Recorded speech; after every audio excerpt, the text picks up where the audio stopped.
Juste sous la surface du sol, dans l'obscurité, grouille un monde auquel nous devons presque tout. La terre nourricière, source vitale mais fragilisée, appauvrie plus que jamais par la pollution, le tassement. D'un peu partout sur la planète, des alertes sont lancées, appelant sans tarder à un changement de nos méthodes agricoles pour que le sol puisse se régénérer.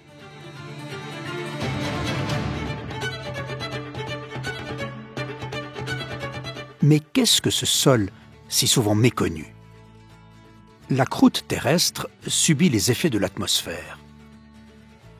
L'eau, l'air et la biologie altèrent la roche qui se désagrège en particules minérales de plus en plus fines, d'abord des cailloux et du sable, puis du limon et enfin de l'argile.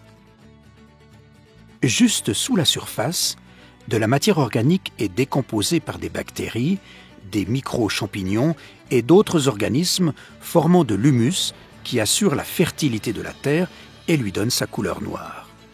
Ensemble, les constituants minéraux et la matière organique composent la base du sol, la structure dans laquelle les végétaux vont se fixer et puiser, grâce à leurs racines, l'eau et les éléments nutritifs dont ils ont besoin pour croître.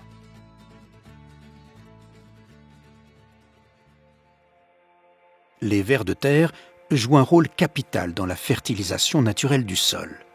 Ils mélangent la terre dans leurs tubes digestifs, où les matières organiques et minérales sont liées au cours du transit pour former des agrégats chargés en nutriments. Les vers ont également un rôle de véritables ingénieurs dans la structure du sol. Les galeries qu'ils creusent peuvent mesurer des centaines de mètres pour un seul mètre cube de terre et aménager ainsi des habitats pour d'autres organismes. En plus, élément fondamental, ces galeries assurent l'écoulement des eaux de pluie, l'aération du terrain et facilitent l'enracinement des végétaux.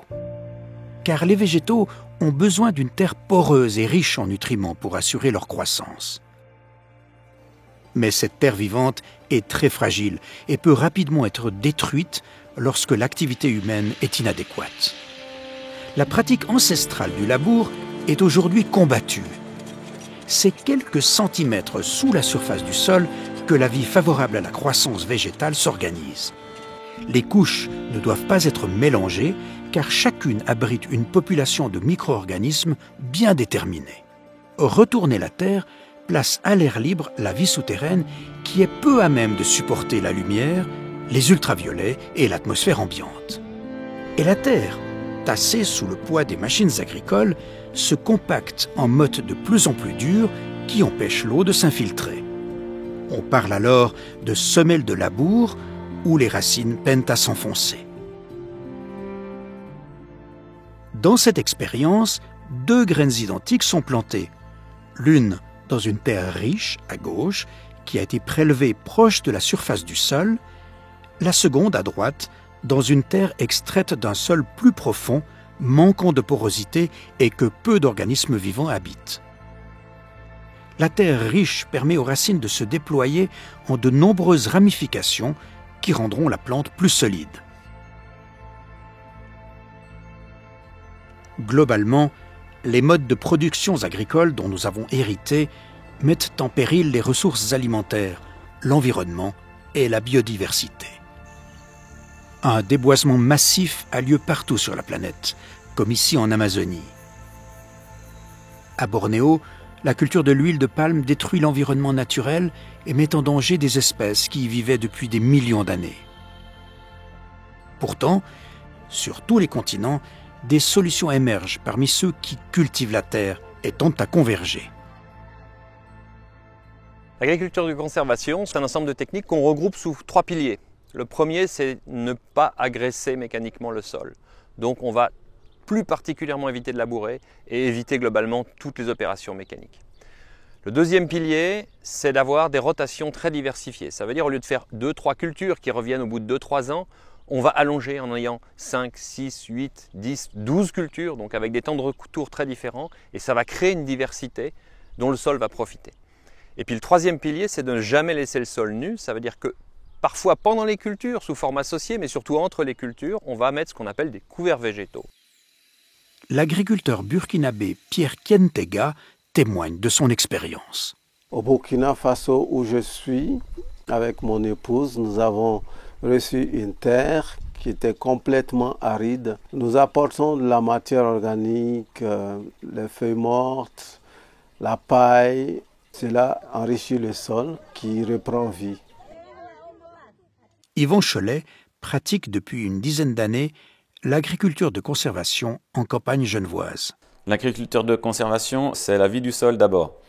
Notre objectif, c'est de tout faire pour amener de la vie dans ce sol. À partir du moment où on a un sol vivant, on arrivera à produire des aliments de qualité. Les couverts végétaux ont plusieurs rôles pour éviter le lessivage des sols, c'est-à-dire venir capter tous les éléments mobiles dans notre sol qui viendraient être lessivés. Donc on va venir semer des couverts, des plantes entre deux cultures pour pomper tous ces éléments libres dans notre sol, pour pas qu'ils partent dans la nappe phréatique ou dans les ruisseaux et ainsi de suite. Un sol, si on veut qu'il travaille, il ne doit jamais monter en température, il ne doit jamais sécher. Donc à partir du moment où il est couvert, il sera à l'ombre et protégé des rayons du soleil, ce qui va éviter la montée en température des sols. Une fois que ce couvert va être détruit, il va être mangé ou digéré par toute la vie du sol, aussi bien champignons, vers de terre, mille-pattes, et tous les micro-organismes du sol. C'est très important, ils ont besoin d'avoir cette nourriture en surface. L'idée, ça serait peut-être de mettre un label sur pied pour promouvoir cette qualité de sol, un label sol vivant. Pascal Boivin, professeur à la Haute École du paysage, d'ingénierie et d'architecture à Genève, étudie la qualité des sols agricoles. Donc là, on a extrait un bloc dans une parcelle qui n'est pas en agriculture de conservation, qui est très représentative de ce qui se fait généralement, qu'on appelle conventionnel, c'est-à-dire du labour. Ça a été compliqué de l'extraire parce que ce sol, une fois sec, mais comme il est compact, devient très très dur. Mais voilà, un espèce de bloc monobloc. Je vais dégager des surfaces comme ça, complètement lisses, complètement fermées. L'eau ne va pas rentrer, l'eau ne va pas être stockée, donc il n'est pas aéré, mais il ne stocke pas d'eau non plus. Je trouve des matières organiques peu ou pas décomposées, de rares racines qui ont réussi à passer, probablement grâce à un ver de terre. Ça, c'est l'état du sol, malheureusement très représentatif de nos sols de la région. Par comparaison, le même sol, en agriculture de conservation depuis une dizaine d'années, le voilà. On n'a pas réussi à amener un gros bloc, parce qu'il s'émiette naturellement. Si je le prends, j'exerce à peine un effort. L'ensemble va se déliter et avec des agrégats qui peuvent être extrêmement poreux, extrêmement fins. Beaucoup de racines dedans, beaucoup de débris en train de se décomposer cette fois de façon très active. On est sur le très bon chemin et on a déjà fait un énorme travail. Mieux aimer la terre, c'est se rapprocher du fondamental, lieu de ralliement entre ceux qui la cultivent et nous tous, qu'elle nourrit.